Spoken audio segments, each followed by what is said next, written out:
Hello students, welcome back to KD maths. बेटा आज हम स्टार्ट करने जा रहे हैं गणित मंजरी क्लास 9th का chapter 2 introduction to linear polynomial की एक्सरसाइज एंड ऑफ एक्सरसाइज। बेटा इस वीडियो में हम कवर करेंगे 1 to 7 क्वेश्चंस इसके। तो चलो स्टार्ट करते हैं फर्स्ट क्वेश्चन से। हमें फर्स्ट क्वेश्चन क्या दे रखा है? Right a polynomial of degree 3 in which the variable x in which the coefficient of x square terms is -7। तो मतलब हमें एक पॉलिनोमियल बनाना है जिसकी डिग्री क्या होगी 3 और उसका वेरिएबल क्या होना चाहिए x, और दूसरा हमें बोला गया है कि हमें -7 एज अ कॉफिशिएंट रखकर हमें एक्स स्क्वायर का भी टर्म लिखना है। तो देखो बेटा, जो हमारे पास स्टैंडर्ड वो होता है ना standard form of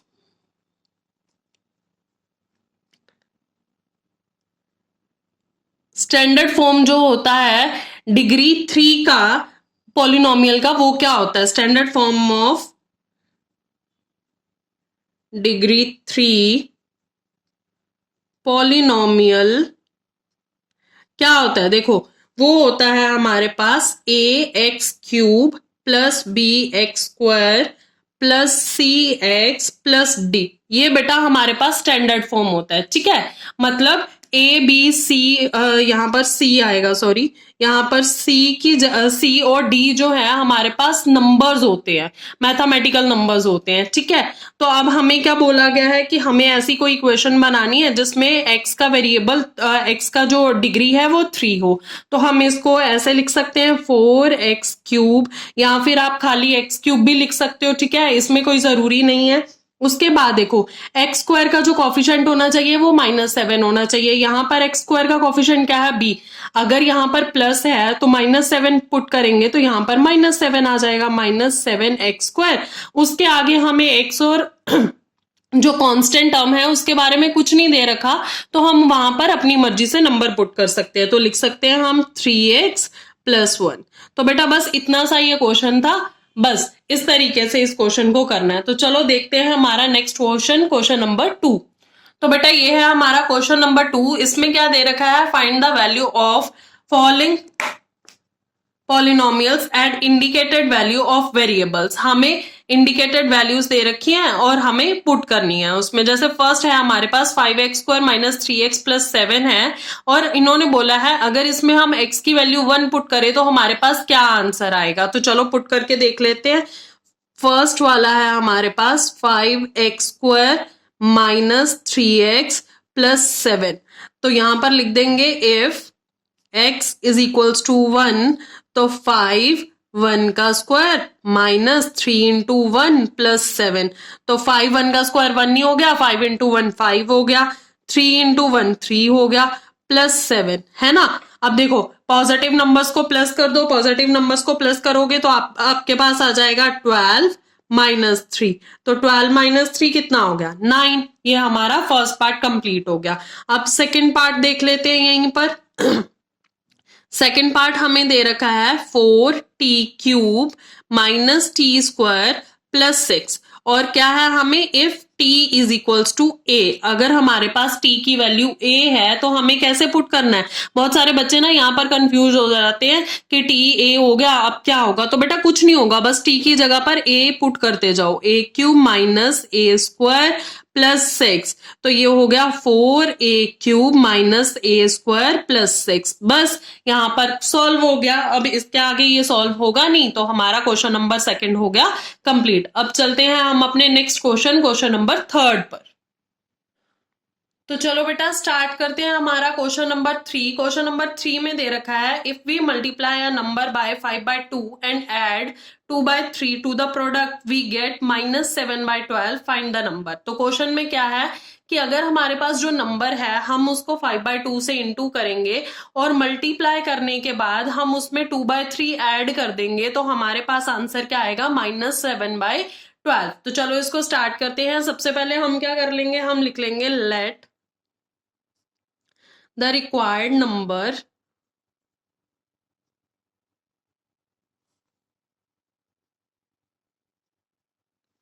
be x। जो हमारे पास रिक्वायर्ड नंबर है वो कितना हो गया? हमारे पास x हो गया, ठीक है बेटा।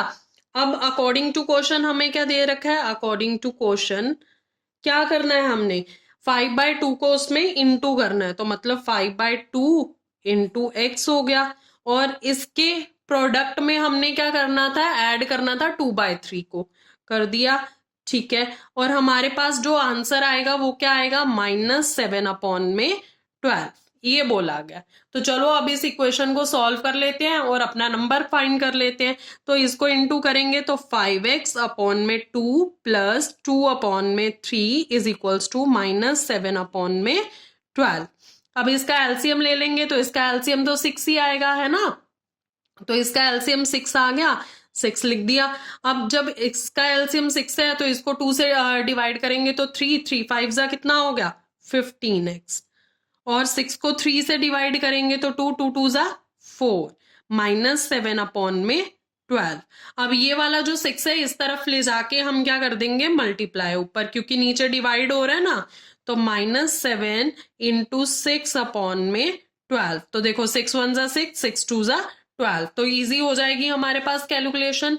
आगे करते हैं, 15x + 4, और यहाँ पर -7 को 1 से इंटू करोगे तो -7 रह जाएगा, और 2 यहाँ पर डिवाइड हो रहा है, इस तरफ आके क्या हो जाएगा हमारे पास, मल्टीप्लाई, ठीक है। तो 15 2 जा कितना हो गया 30x, और 4 2 जा हो गया हमारे पास 8 इज इक्वल्स टू -7। तो देखो 30x इज इक्वल्स टू -7। अब ये 8 जो है इसको दूसरी तरफ लेके जाएंगे तो माइनस का हो जाएगा, तो 30x is equals to 8 minus minus क्या हो जाते हैं, प्लस हो जाते हैं, है ना। तो हमने माइनस और माइनस को क्या कर देना है, प्लस साइन रहेगा हमारे पास नेगेटिव का, तो ये रहा नेगेटिव साइन, पॉजिटिव 7 और 8 हो जाएंगे हमारे पास 15। तो x is equals to -15, 30x के साथ इंटू हो रहा है, यहां पर आके हो जाएगा डिवाइड, तो 15 1 जा 15, 15 2 जा 30, तो हमारे पास x की वैल्यू क्या हो गई 1/2। तो यहां पर लिख देंगे हम, देयरफॉर द रिक्वायर्ड नंबर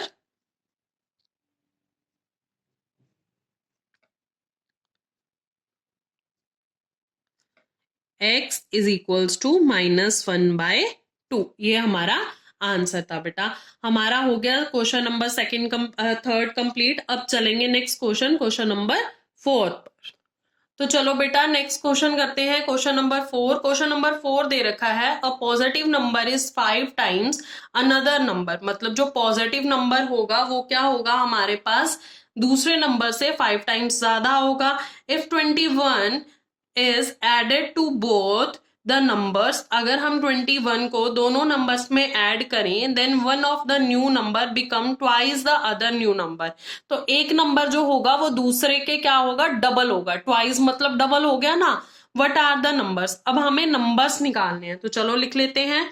सबसे पहले हम लिखेंगे लेट द क्या, स्मॉलर नंबर। सबसे पहले स्मॉलर नंबर लेट करेंगे, लेट द स्मॉलर नंबर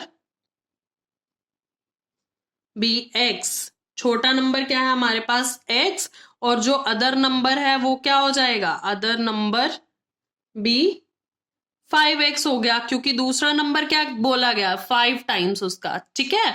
तो ये हो गया। अब अकॉर्डिंग टू क्वेश्चन क्या बोला है, अकॉर्डिंग टू क्वेश्चन बोला है कि दोनों नंबर्स में हमें क्या करना है, 21 ऐड करना है। तो जो 21 ऐड करने के बाद न्यू नंबर बनेगा, न्यू स्मॉलर नंबर बनेगा, वो क्या बन जाएगा, स्मॉलर नंबर में अगर आप 21 को ऐड करोगे तो ये हो जाएगा x + 21, और अगर अदर नंबर में न्यू अदर नंबर जो बनेगा वो क्या बनेगा, अदर नंबर में अगर हमने 21 को ऐड किया तो ये बन जाएगा हमारे पास 5x + 21, ठीक है बेटा। अब ये तो हो गया, ठीक है। अब हमें क्या बोला गया है कि अगर हम इन दोनों को देखें तो जो एक नंबर होगा ना वो दूसरे के ट्वाइस होगा, ठीक है। तो अब बहुत सारे बच्चों को ये कंफ्यूजन होती है कि किसके साथ 2 लगाना है। तो देखो बेटा जो बड़ा नंबर है वो तो ऑलरेडी बड़ा है ना, तो हमें तो इक्वल टू में रखना है, मतलब इक्वल्स टू में रखना है। देखो x + 21 is equals to 5x + 21 है। तो अगर मैं बोलूं कि ये दोनों नंबर इक्वल हैं तो कैसे इक्वल होंगे, अगर मैं स्मॉलर वाले को 2 के साथ इंटू करूं करूंगी तभी तो ये इक्वल होंगे ना, अदरवाइज अगर मैं बड़े वाले नंबर के साथ ही 2 को इंटू कर दूंगी तो ये तो और ग्रेटर चला जाएगा। तो इसलिए हमेशा याद रखना जो स्मॉलर नंबर आता है ना, स्मॉलर डिजिट होता है, उसके साथ हम इंटू करते हैं। तो ये इंटू हो गया 2 इसके साथ। तो अब देखो 2x प्लस 21 इंटू 2 हो गया हमारे पास 42 is equals to 5x plus 21। अब इसको सिंप्लीफाई कर लेते हैं, x वाली टर्म्स एक साइड और कांस्टेंट टर्म्स एक साइड। तो देखो 2x minus 5x is equals to 21 minus 42। ठीक है, तो यहां पर आ गया -3x और जब इसको सब्ट्रैक्ट करेंगे तो ये आ जाएगा -21। माइनस से माइनस यहीं पे काट दो आप। ठीक है, अब 3 जो है x के साथ इंटू हो रहा है तो x is equals to 21 upon में 3। 3 1 जा 3, 3 7 जा 21। तो x की वैल्यू क्या आ गई 7। देखो अब हमारे पास जो स्मॉलर नंबर था वो क्या था, देयरफॉर स्मॉलर नंबर क्या था हमारे पास, स्मॉलर नंबर था हमारे पास x। तो ये आ गया 7। और जो अदर नंबर था वो क्या था हमारे पास, अदर नंबर क्या था 5x, है ना, 5 से इंटू हो रहा था। तो ये हो गया 5 इंटू 7, 7 5 जा हो गया हमारे पास 35। तो ये हमारे पास आ गया बेटा आंसर। ठीक है, हमारे पास ये क्वेश्चन हो गया कंप्लीट, क्वेश्चन नंबर 4। अब चलते हैं अपने नेक्स्ट क्वेश्चन नंबर 5 पर। तो चलो बेटा स्टार्ट करते हैं अपना क्वेश्चन नंबर 5। क्वेश्चन नंबर 5 में बोला गया है, if you have ₹800 and you save ₹250 every month. मतलब आपके पास 800 रुपए हैं और आप हर महीने 250 रुपए और बचा रहे हो। तो find the amount you have after 6 month. आपको वो अमाउंट बतानी है जो आपके पास 6 मंथ के बाद हो, और उसके बाद आपको वो अमाउंट बतानी है जो आपके पास 2 इयर्स के बाद आ जाएगी, और इसको लीनियर पैटर्न की तरह एक्सप्रेस भी करना है। तो चलो बेटा स्टार्ट करते हैं। ऐसे क्वेश्चन तो हमने एक्सरसाइज में बहुत करे हैं, है ना। तो चलो स्टार्ट करते हैं। सबसे पहले आ जाएगा हमारे पास स्टार्टिंग अमाउंट क्या है। तो हमारे पास स्टार्टिंग अमाउंट कितनी है हमारे पास, स्टार्टिंग अमाउंट है ₹800। ठीक है, और हमारी मंथली सेविंग कितनी हो रही है, मंथली सेविंग हो रही है हमारी 250। तो लिख देंगे हमारे पास monthly saving is equals to ₹250। ठीक है बेटा, अब इसके बाद हमने क्या कर देना है, हम करेंगे लीनियर इक्वेशन बनानी है ना हमें। तो लीनियर पैटर्न के लिए हमें सबसे पहले लेना पड़ेगा लेट द नंबर, मंथ्स के नंबर्स को क्या कर लेंगे, एक्स कर लेंगे, क्योंकि हमने मंथ्स के रिस्पेक्टिव में निकालना है। Let the number of months be X. तो हमारे पास जो लीनियर पैटर्न बनेगा वो क्या बनेगा, देखो linear pattern is equals to, हम कैसे बनाते थे लीनियर पैटर्न, जो स्टार्टिंग अमाउंट होता था उसमें प्लस करते थे, उसके बाद मंथली सेविंग इनटू मंथ्स हो जाएंगे, क्योंकि यही तो इनटू होगा ना, यही इंक्रीज होंगे, स्टार्टिंग अमाउंट तो एज इट इज रहेगी। तो लिखते हैं स्टार्टिंग अमाउंट प्लस ब्रैकेट बना लेते हैं मंथली सेविंग इनटू मंथ। ठीक है बेटा, ये हो गया हमारा लीनियर पैटर्न। अब अप्लाई करते हैं हमारा फर्स्ट पार्ट। हमें फर्स्ट पार्ट में क्या पूछा गया है, सेविंग आफ्टर 6 मंथ्स। तो देखो सेविंग आफ्टर 6 मंथ्स, तो 6 महीने बाद हमारे जो सेविंग होगी वो कितनी होगी। तो क्या करेंगे, लीनियर पैटर्न में पुट कर देते हैं। तो नंबर ऑफ मंथ्स जो आ गए हमारे पास, नंबर ऑफ मंथ्स मतलब x की जगह पर क्या आ जाएगा हमारे पास 6 आ जाएगा ना, क्योंकि 6 महीने के बाद की सेविंग पूछी गई है। तो पुट कर देते हैं y is equals to Y, मतलब जो लीनियर पैटर्न होता है वो y होता है ना। तो y इज इक्वल्स टू क्या आ जाएगा हमारे पास, स्टार्टिंग अमाउंट 800 थी प्लस मंथली सेविंग कितनी हो रही थी हमारे पास, मंथली सेविंग देखो 250 हो रही है ना, 250 है और इनटू 6 मंथ की निकालनी है। तो 800 प्लस 250 इंटू 6 करोगे तो बेटा ये आपके पास आ जाएगा 1500। ठीक है, 1500 और जब आपने 1500 को 800 से प्लस करोगे तो ये आ जाएगा 2300 रुपीज। तो मतलब हम लिख सकते हैं द अमाउंट आफ्टर 6 months, जो हमारे पास अमाउंट होगी 6 महीने बाद वो कितनी होगी 2300 रुपीज होगी। ठीक है, अब नेक्स्ट पार्ट कर लेते हैं। नेक्स्ट पार्ट क्या है हमारे पास? नेक्स्ट पार्ट है सेविंग आफ्टर 2 years, है ना। Saving after 2 years। तो देखो बेटा 2 years है तो इसको मंथ्स में चेंज करना है, तो हम यहाँ पे लिख सकते हैं 1 year जो होता है वो 12 months होते हैं, तो 2 year जो होगा वो कितने हो जाएंगे? 2 year का हो जाएगा हमारे पास 24 months, है ना। 2 years is equals to 12 into 2, 24 months। तो बस ये हो गया। चलो पुट कर लेते हैं। हमारे पास यहाँ पर क्या आ जाएगा? x जो है वो हमारा 24 हो जाएगा, तो y मतलब हमारा जो रिलेशन निकालना है हमने, या जो हमने वैल्यू निकालनी है वो हमारे पास क्या आ जाएगी? 800 प्लस 25 इंटू 24, 250 इंटू 24। तो ये 800 प्लस 250 को 24 से इंटू करोगे तो बेटा ये आ जाएगा हमारे पास 6000। तो 800 प्लस 6000 कितना हो गया? 6800। तो यहां पर लास्ट में लिख सकते हैं द अमाउंट, जो अमाउंट हमें पूछा गया था आफ्टर 2 years, जो अमाउंट 2 साल बाद होगी वो कितनी होगी? ₹6800। ठीक है बेटा, ये था आपका क्वेश्चन नंबर 5। अब चलेंगे हम नेक्स्ट क्वेश्चन नंबर 6 पर। तो बेटा देखते हैं हमारा क्वेश्चन नंबर 6 क्या है। क्वेश्चन नंबर 6 है the digit of 2 digit number differ by 3। मतलब 2 डिजिट नंबर है और अगर उनको डिफरेंस करें तो वो 3 से डिफरेंट होंगे, मतलब 3 नंबर एक दूसरे से ज्यादा होंगे। जो बड़ा नंबर होगा वो 3 टाइम्स ज्यादा होगा।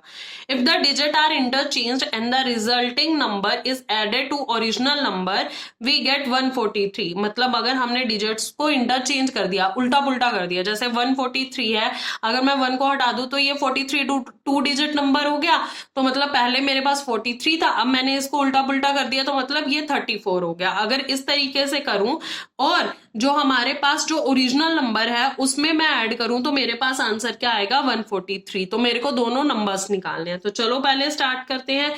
देखो बेटा जब भी ऐसा क्वेश्चन होता है ना तो इसमें हमारे पास जाते हैं 2 नंबर। एक तो 2 डिजिट नंबर है तो हमारे पास यूनिट प्लेस का नंबर जाएगा और दूसरा 10 डिजिट का नंबर जाएगा। तो देखो कैसे लिखते हैं इसको, let the digit at unit place, जो यूनिट प्लेस पे होगा ना उसको हमेशा हम छोटा नंबर लेंगे। ठीक है, मतलब उसको हमेशा x लेंगे। तो यूनिट प्लेस पे x हो गया और the digit at tens place, जो टेंस प्लेस पे होगा वो क्या हो जाएगा हमारे पास? उन्होंने क्या बोला था?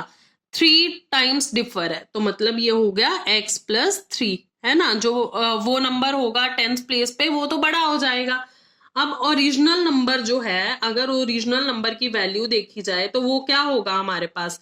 देखो हमारे पास जो टेंस डिजिट होता है ना वो हमेशा 10 से इंटू करके आता है ना। जैसे 43 है तो अगर ये टेंस डिजिट है तो इसको 40 से इंटू करूंगी तभी तो 43 बनेगा ना, 40 प्लस 3 होगा। तो बस यही चीज हमने लिखनी होती है, ओरिजिनल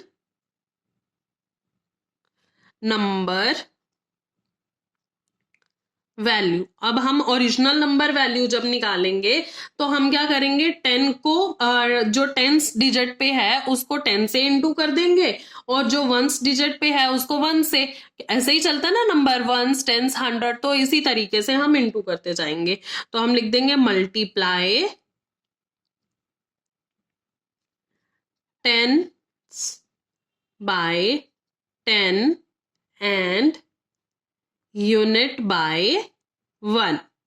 ठीक है बेटा, ये हो गया। अब देखते हैं, अब हमें ओरिजिनल नंबर मिल जाएगा। ओरिजिनल नंबर जो ओरिजिनल नंबर होगा ना वो हमारा कुछ इस तरीके का फॉर्म होगा। 10 जो टेंस प्लेस पे है वो नंबर क्या है, x+3 और प्लस होगा हमारे पास x इंटू 1 करेंगे तो वो x ही आ जाएगा। तो इसको जब सिंप्लीफाई करोगे तो ये हो जाएगा 10x प्लस 3 प्लस x, तो ये आ गया हमारे पास 11x प्लस 3। तो इस तरह का कोई हमारा ओरिजिनल नंबर निकलेगा। ठीक है, अब उन्होंने बोला था कि अगर हम इसको रिवर्स कर दें, मतलब इसको उल्टा कर दें, तो हमारे पास आ जाएगा न्यू रिवर्स्ड नंबर वैल्यू। जो हमारी रिवर्स्ड नंबर वैल्यू होगी वो क्या होगी, देखो हमने क्या किया था, ये नंबर्स को रिवर्स करना है, मतलब टेंस की जगह पे वंस नंबर आ जाएगा और वंस प्लेस वाला टेंस वाले पे चला जाएगा। तो 10 तो सेम ही रहेगा। हमारे पास यूनिट डिजिट क्या था, हमारे पास यूनिट डिजिट था x, तो हम क्या करेंगे, यूनिट डिजिट की जगह टेंस डिजिट की जगह पर x लिख देंगे और प्लस 1 किससे इंटू हो रहा था, 1 हो रहा था x प्लस 3 से इंटू होना था। क्यों, क्योंकि हमारा पहले ये 10 से इंटू हुआ था ना, तो ये आ गया हमारे पास। अब इसको सॉल्व करोगे तो 10x प्लस x प्लस 3 हो गया, तो ये क्या आ जाएगा हमारे पास 11x प्लस 3। ये हमारे पास हो गया रिवर्स नंबर। अब इन्होंने बोला था कि अगर ओरिजिनल नंबर और रिवर्स नंबर को ऐड करोगे तो हमारे पास आंसर जो आएगा वो आएगा 143। तो चलो वो कर लेते हैं। अब अकॉर्डिंग टू स्टेटमेंट आ जाते हैं। अकॉर्डिंग टू स्टेटमेंट या क्वेश्चन कुछ भी लिख लो, तो हमारे पास जो ओरिजिनल नंबर था वो था 11x प्लस 3 और जो रिवर्स नंबर बना वो बना 11x प्लस 3। ओरिजिनल नंबर 30 था। ठीक है, और ये हमारे पास आ जाएगा 143 के इक्वल। तो 11x और 11x को प्लस करोगे तो ये आ जाएगा हमारे पास 22x, और 30 को 3 से प्लस करोगे तो ये आ जाएगा 33। तो ये आ गया 143। 22x इज इक्वल्स टू 143 में से 33 को हम क्या कर देंगे, सब्ट्रैक्ट। तो 22x इज इक्वल्स टू हमारे पास क्या आ गया, 0 1 और 1 110। तो x की जो वैल्यू आ जाएगी 110 डिवाइडेड बाय 22। तो देखो 22 के टेबल पे अगर आप कट करोगे तो 22 1 जा 22, 25 जा 110। तो x की वैल्यू क्या आ गई हमारे पास 5। अब देख लेते हैं हमारे पास जो नंबर निकालना था हमने वो निकालना था, है ना। तो हमारे पास जो यूनिट प्लेस पे नंबर था वो क्या था, यूनिट डिजिट क्या था हमारे पास, यूनिट डिजिट था हमारे पास x, तो मीन्स 5। और टेंस डिजिट क्या था हमारे पास, टेंस डिजिट था हमारे पास x प्लस 3, तो मीन्स 5 प्लस 3 ये हो गया 8। तो जो ओरिजिनल नंबर बनता है, ओरिजिनल नंबर कैसे बनता है, ओरिजिनल नंबर ऐसे बनता है ना, यहाँ पर यूनिट डिजिट होता है, यहाँ पर टेंस, मतलब टेंस वंस लिखते हैं तो वंस को ही यूनिट डिजिट बोल देते हैं। तो ये आ गया 8 और 3 83। और अगर इसको इंटरचेंज करें, मतलब अगर हमारे पास रिवर्स्ड नंबर जो था वो क्या था, रिवर्स्ड नंबर, तो रिवर्स नंबर क्या बन गया, सॉरी यहाँ पर 5 आएगा, है ना, x 5 है तो 85। तो ये आ जाएगा हमारे पास 58।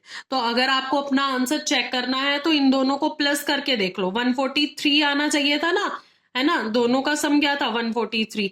853 1 आ गया और 85 और 114, तो ये हमारा हो गया आंसर 6। अब चलते हैं हम अपने नेक्स्ट क्वेश्चन, क्वेश्चन नंबर 7 पर।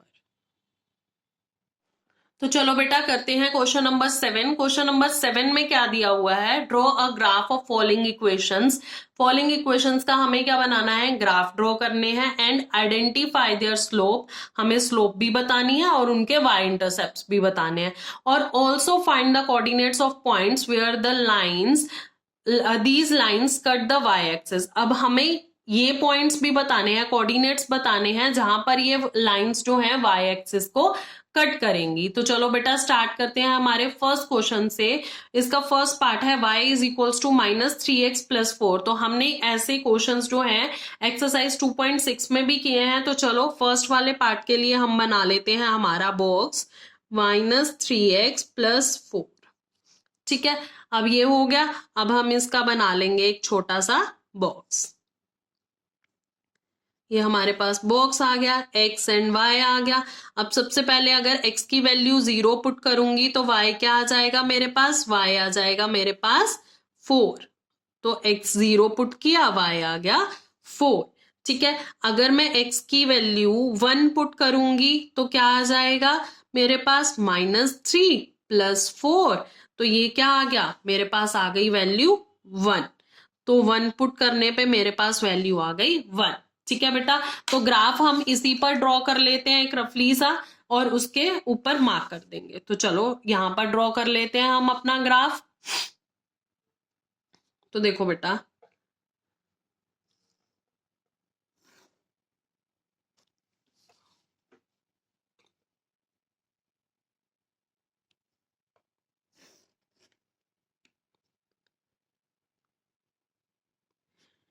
ये मैं प्रॉपर मेजरमेंट लेकर ही बना रही हूँ। ठीक है, तो हो सकता है कि इसमें इतनी गड़बड़ ना हो, लेकिन अगर ग्राफ पर बनाओगे तो बिल्कुल एक्यूरेट बन जाता है।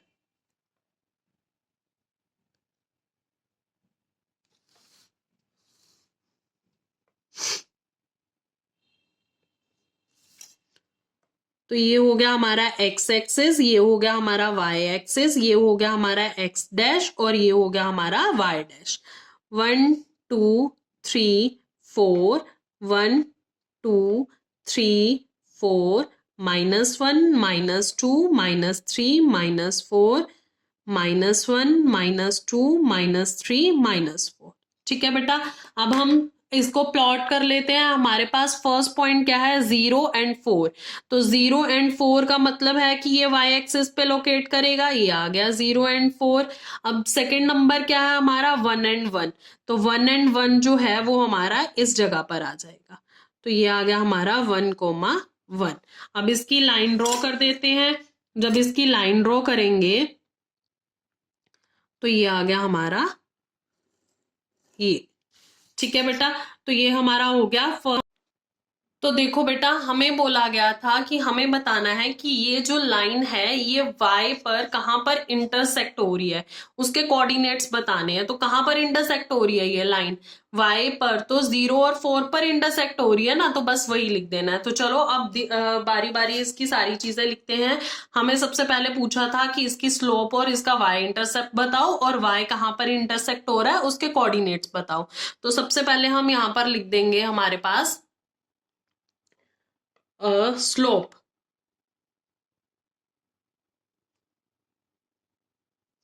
स्लोप क्या होती है हमारे पास, ए, है ना।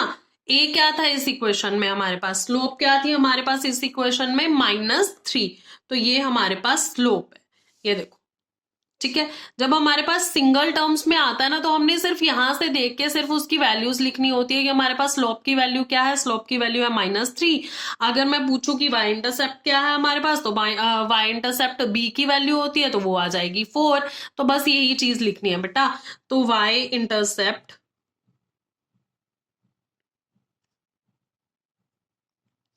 इज इक्वल्स टू 4, और कोऑर्डिनेट्स लिख देते हैं। Coordinates of point where the line cuts y axis. तो क्या कोऑर्डिनेट्स आ रहे हैं हमारे पास, देखो 0 एंड 4 आ रहा है ना, तो बस ये 0 एंड 4। तो ये हो गया हमारा पार्ट 1 इसका। अब करते हैं नेक्स्ट पार्ट, पार्ट 2। तो देखो बेटा, पार्ट 2 है हमारे पास। इक्वेशन थी 2y is equals to 4x + 7। ऐसी इक्वेशन अभी तक आपने सॉल्व नहीं करी कि जहां पर y के साथ भी कोई नंबर है। तो इसको कैसे सॉल्व करते हैं, देखो ये भी बड़ी इजीली सॉल्व हो जाता है, इसमें भी ज्यादा कुछ नहीं है। सबसे पहले हमने क्या करना है, y के साथ जो भी नंबर है ना उसको दूसरी साइड लेके जाएंगे। तो y is equals to 4x + 7 divided by 2। बस अब इस वैल्यू में हमने x की वैल्यू पुट करते जाना है और y की वैल्यू हमारे पास आती जाएगी। तो चलो एक बॉक्स बना लेते हैं। बॉक्स बन गया मेरे पास, है ना, x एंड y। तो सबसे पहले मैं x की वैल्यू क्या पुट करूंगी, 0 + 7 अपॉन में 2। तो इसको सॉल्व करेंगे तो 7/2 रह गया। 7/2 को कटिंग करेंगे या डिवाइड करोगे तो बेटा ये हमारे पास आ जाएगा 3.5। ठीक है, तो जब मैंने x की वैल्यू 0 पुट करी, y क्या आया मेरे पास 3.5। अब दूसरी टर्म भी देख लेते हैं। दूसरी टर्म है मेरे पास, दोबारा से मैं पुट करूंगी x की जगह पर 1 अपॉन में 7 और 2। जब इसको सिंप्लीफाई करूंगी तो 4 1 जा 4, 4 प्लस 7 आ गया मेरे पास 11/2। तो इसको जब डिवाइड करेंगे तो ये आ जाएगा 5.5। तो यहां पर मैंने 1 लिया और y की वैल्यू आई मेरे पास 5.5। बस सिंपल। अब इसी से हम क्या कर लेंगे, अपना ग्राफ ड्रॉ कर लेंगे और बाकी की जो हमें, तो देखो बेटा मैंने ये ग्राफ ड्रॉ कर लिया है। ठीक है, अब हम करते हैं इसके पॉइंट मार्क। तो सबसे पहले था हमारे पास 0 और 3.5। तो 0 ये रहा हमारा ओरिजिन पर और 3.5 आ जाएगा 3 और 4 के बिल्कुल बीच में। तो ये आ गया हमारे पास 0,3.5। ठीक है, ये हमारी हो गई। और सेकंड वाला था 1 एंड 5.5। तो 1 और 5.5 कहां पर आएगा, ये 6 और 5 के बीच में आ जाएगा ना। तो ये हो गया इस तरफ से 1 और 5.5। तो ये हो जाएगा हमारे पास 1,5.5। ये हो गया। चलो अब लाइन ड्रॉ कर देते हैं। जब हम लाइन ड्रॉ करेंगे तो अगेन देखो हमारे पास क्या पूछा गया था, हमें 3 चीजें पूछी गई थी, हमारा स्लोप, हमारा y इंटरसेप्ट और कोऑर्डिनेट्स ऑफ y जहां पर इंटरसेक्ट कर रही है लाइन। तो यहां पर साइड में लिख देते हैं स्लोप। ए क्या था हमारा इक्वेशन में, हमारा इक्वेशन में ए था, इसमें जो स्लोप थी वो थी 2। ठीक है, और y इंटरसेप्ट क्या बन जाएगा, y इंटरसेप्ट जो था हमारे पास, y इंटरसेप्ट आ गया था हमारा 7/2। और जो कोऑर्डिनेट्स हैं बेटा वो क्या आ जाएंगे, कोऑर्डिनेट्स हमारे पास आ जाएंगे जहां पर लाइन कट हो रही है, वहां कहां पर लाइन कट हो रही है 0 एंड 3.5 पर। 0,3.5 भी लिख सकते हो, या फिर अगर आपको उस तरीके से लिखना है तो आप दूसरे वे में 0,7/2 भी लिख सकते हो। ठीक है, आप किसी भी तरीके से लिख सकते हो, 0,7/2 भी लिख सकते हो या 0,3/5 भी लिख सकते हो। तो बेटा ये था हमारा क्वेश्चन नंबर 7 का सेकंड पार्ट। अब करते हैं क्वेश्चन नंबर 7 का थर्ड पार्ट। तो चलो बेटा करते हैं इसका पार्ट थर्ड। देखो इसमें इक्वेशन है 5y is equals to 6x minus 10।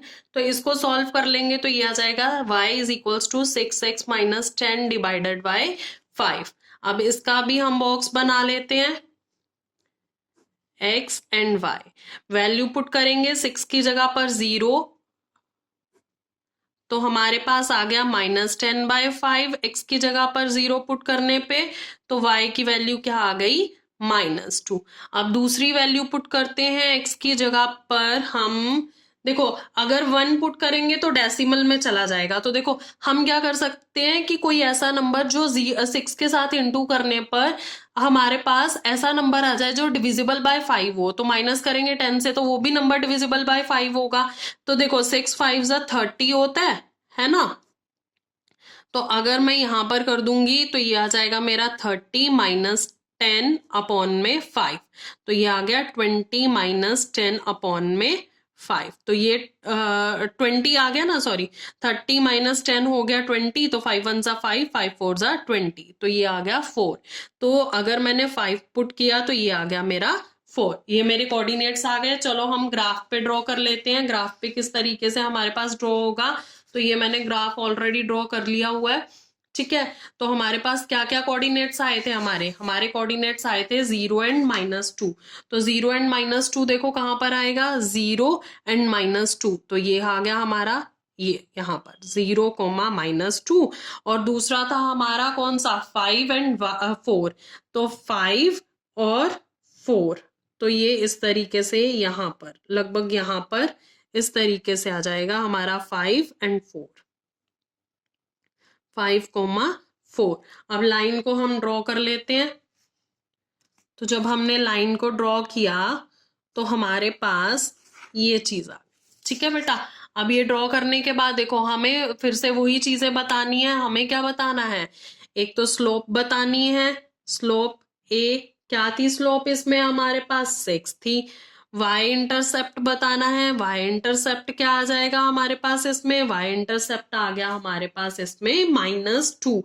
क्यों -2 आया, क्योंकि जो हमारे पास 10 था, जो हमारे पास कांस्टेंट टर्म थी, देखो ये जो है ना हमारे पास, तो ये जो है 5 इस तरफ डिवाइड होगा तो ये 5 अपॉन में, क्योंकि ये जो है ये दोनों के साथ डिवाइड होगा ना, 6/5 हो जाएगा और ये -10/5 हो जाएगा, तो इसलिए ये आ जाएगा हमारे पास -2। तो यहां पर लिख देते हैं -10/5, तो ये कट हुआ तो 2, तो ये आ गया -2। और कोऑर्डिनेट्स क्या आ गए हमारे पास, कोऑर्डिनेट्स आ गए कहां पर इंटरसेक्ट हो रही है y एक्सिस पर, यहां पर, तो ये आ गया 0 और -2 पे इंटरसेक्ट हो रही है। ठीक है बेटा, ये हमारा हो गया पार्ट 3। अब करेंगे हम इसी का पार्ट 4। तो बेटा अब है हमारे पास इस क्वेश्चन का last part, 3y is equals to 6x minus 11। तो उसी तरीके से करेंगे, y इज इक्वल्स टू क्या आ जाएगा, 6x माइनस 11 अपॉन में 3। बॉक्स बना लेते हैं हम अपने कोऑर्डिनेट्स के लिए, तो ये आ गया हमारे पास x y। ठीक है, अगर मैं x की जगह पर 0 पुट करूंगी तो देखो मेरा आंसर क्या आएगा, ये आ जाएगा -11/3। जब इसको डिवाइड करोगे तो ये आ जाएगा -3.6। ठीक है बेटा, और अगर मैं x की जगह पर 1 पुट करूंगी तो मेरा आंसर क्या आ जाएगा, इसमें आ जाएगा 6 माइनस 11 कितना हो गया, -5 हो गया ना, तो -5/3, तो ये आ जाएगा मेरा 1/-1.6। तो मैंने x रखा था पहले 0, -3.6 आ गया, x रखा था 1, तो आंसर क्या आ गया, -1.6। तो इसके ही कोऑर्डिनेट्स हमने ड्रॉ कर देने हैं, हमने ग्राफ पर ड्रॉ करना है। तो ये ग्राफ मैंने ऑलरेडी ड्रॉ कर लिया हुआ है, चलो इनके अकॉर्डिंग हम कोऑर्डिनेट्स को ड्रॉ कर लेते हैं। तो पहला जो हमारा कोऑर्डिनेट था वो क्या था, 0 और -3.6। तो 0 -3.6, ये रहा 3 -3। तो 4 की टूवर्ड्स जाते हुए मिडल से थोड़ा सा आगे जाएंगे तो ये आ जाएगा हमारे पास 0, -3.6। दूसरा कोऑर्डिनेट क्या था हमारा, 1, 1.6। तो ये 1 है हमारा, 1.6 अगेन थोड़ा सा मिडल से आगे चलते हुए थोड़ा इस जगह पर आ जाएगा हमारा 1, 1. सॉरी, वो था हमारा -1.6। तो -1.6 तो नीचे की तरफ आ जाएगा, तो ये 1 है, तो इस तरफ थोड़ा सा यहाँ पर आके हमारा आ जाएगा 1, -1.6। तो ये आ गया हमारे दोनों कोऑर्डिनेट्स। ठीक है, तो अब इन दोनों कोऑर्डिनेट्स को हमने क्या कर देना है, हमने कर देना है जॉइंट। ठीक है, ये जब जॉइंट हो गए तो हमें 3 चीजें पूछी जाती हैं। सबसे पहले स्लोप, तो हम स्लोप क्या लिख देंगे अपनी, देखो ये हो गया हमारे पास, तो हमारे पास स्लोप क्या आ गई, स्लोप थी हमारे पास 2। और y इंटरसेप्ट क्या था हमारे पास, y इंटरसेप्ट था इसका आ जाएगा -11/3, है ना, वही डिवाइड वाला रूल लगा के। और हमारे पास कोऑर्डिनेट्स क्या आ गए इसके, जहां पर हमारे पास ये y एक्सिस को कट कर रहा है, तो ये कोऑर्डिनेट्स आ गए 0, -3.6। तो बेटा ये हमारी एक्सरसाइज के एंड ऑफ एक्सरसाइज के 1 to 7 क्वेश्चंस कंप्लीट हो गए। नेक्स्ट वीडियो में हम करेंगे 8 to 14 क्वेश्चंस। बेटा अगर कोई भी डाउट हो तो आप कमेंट सेक्शन पे कमेंट कर सकते हो, मैं आपके डाउट्स को क्लियर करने की पूरी कोशिश करूंगी। अगर वीडियो समझ में आ रही है तो लाइक करो, शेयर करो, चैनल को सब्सक्राइब करो।